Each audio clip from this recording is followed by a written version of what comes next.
Hey, this is Tom Leighton. I'm a professional arranger and orchestrator, and I'm answering some questions that Jeanette Arsenault of Jams Canada asked me to consider and pass on to you guys. So the next one that Jeanette asked me was, do you need formal training to be an orchestrator? And where would you study that? So you don't need it, but it really, really helps. And it all depends if you're in a really small group, like a folk group, like a church choir, things like that, and you're playing around with your friends and it's like, hey, you sing verse 1, I'll sing verse 2, you're already an arranger, okay? It's that level is the starting level. Or whoever thinks of, hey, why don't we put a solo into this, or why don't we change the key halfway through?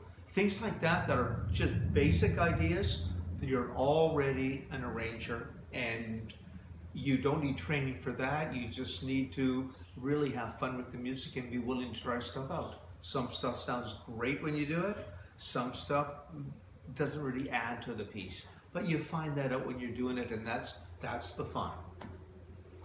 For me, when I'm doing an orchestration, I'm usually asked, like, if you're just doing those questions, you probably don't need a professional, right? You're doing it yourself and you're enjoying it.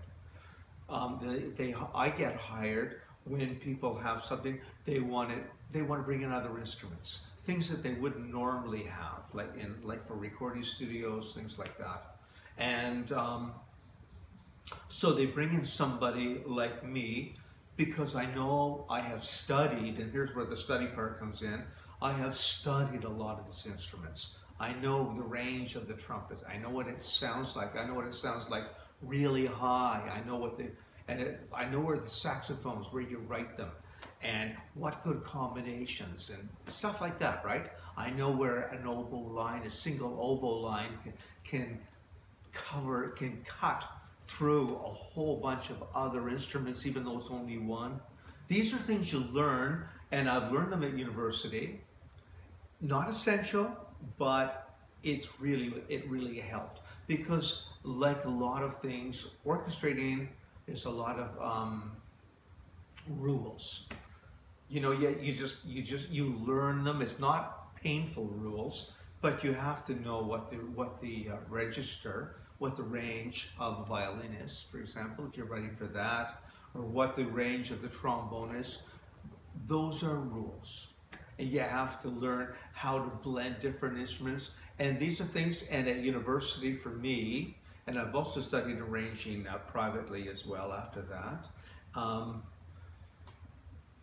the more you do it, and the more you have a chance to try things out, you just get better and better at it. And I've done a lot over the years. They're not all successful arrangements, but that's how you learn, right?